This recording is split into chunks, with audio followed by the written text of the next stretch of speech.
Lectura del Santo Evangelio según San Mateo.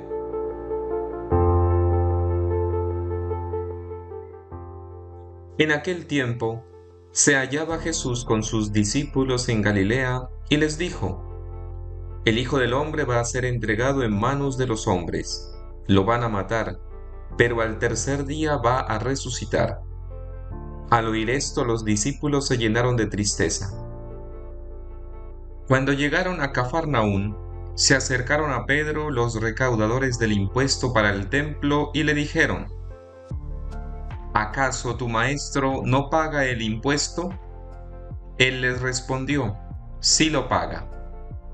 Al entrar Pedro en la casa, Jesús se adelantó a preguntarle: ¿Qué te parece, Simón? ¿A quiénes les cobran impuestos los reyes de la tierra? ¿A los hijos o a los extraños? Pedro le respondió: A los extraños. Entonces Jesús le dijo: Por lo tanto, los hijos están exentos. Pero para no darles motivo de escándalo, ve al lago y echa el anzuelo. Saca el primer pez que pique, ábrele la boca y encontrarás una moneda. Tómala y paga por mí y por ti. Palabra del Señor. Gloria a ti, Señor Jesús.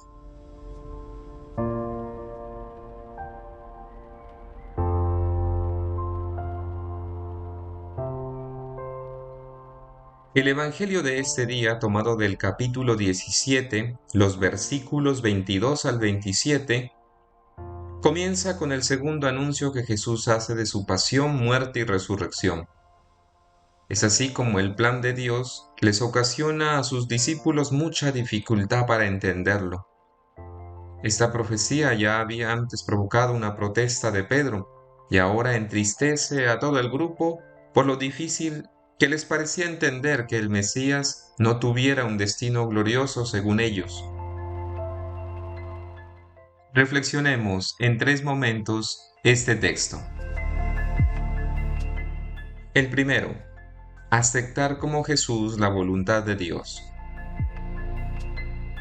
Este nuevo anuncio de la pasión que Jesús hace sobre sus discípulos nos lleva a entender que Él acepta la voluntad de Dios.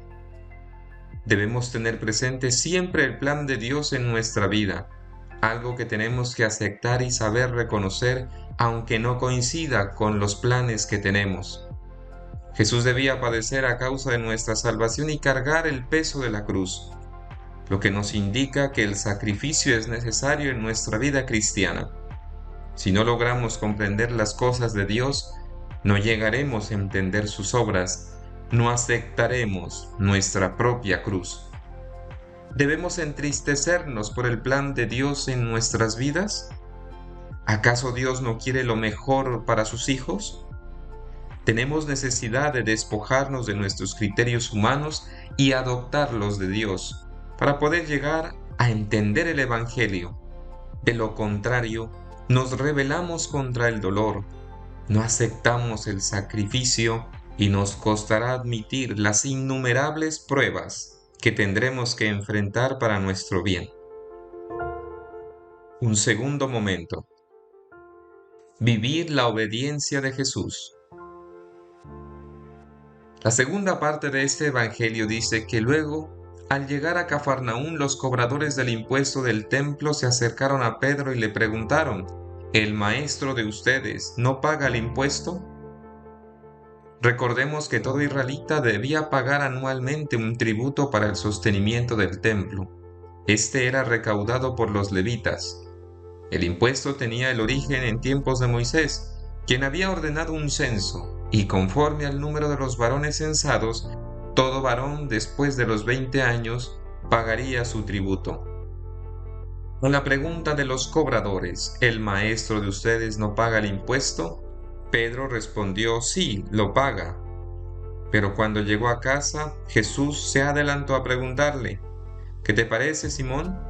¿A quiénes les cobran impuestos los reyes de la tierra? ¿A los hijos o a los extraños? Pedro le respondió: a los extraños. Jesús le dijo: eso quiere decir que los hijos están exentos. Con estas palabras, hoy Jesús abiertamente se reconoce y se proclama como Hijo de Dios, y por tanto, su absoluta independencia frente a las leyes tributarias del templo, que era un homenaje en último término a Dios, es decir, a su Padre. Pedro había proclamado ya hace un poco, por revelación del Padre, que Jesús era el Hijo de Dios viviente. Jesús, por tanto, se situaba así en el lugar que le corresponde como Hijo del Padre. Por eso estaba exento del tributo al templo, pero con él estaban también exentos sus discípulos. Ello era una prueba del supremo dominio legislativo de Jesús.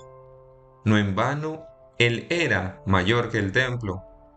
Por eso, él dispensaba las leyes, pues era Señor del sábado. Un tercer momento. Vivir con responsabilidad y disciplina la vida cristiana. Con esta proclamación de Hijo de Dios, Jesús nos enseña también nuestra divina filiación, es decir, todos somos hijos del mismo Padre. Eso nos hace libres frente a cualquier presión o influencia. Sin embargo, Jesús nos indica que hay que vivir ordenadamente y con disciplina frente a la norma, frente a la ley, frente a las leyes sociales. Vivimos así por amor a Dios, con rectitud, con respeto, y eso es independiente de nuestra condición económica. Que podamos aceptar la voluntad de Dios viviéndola con alegría en nuestro día a día, pero siempre siendo responsables con nuestras obligaciones frente a la sociedad. Es el mayor ejemplo y testimonio de que somos hijos de Dios. Que el Señor nos bendiga en el nombre del Padre, del Hijo y del Espíritu Santo. Amén.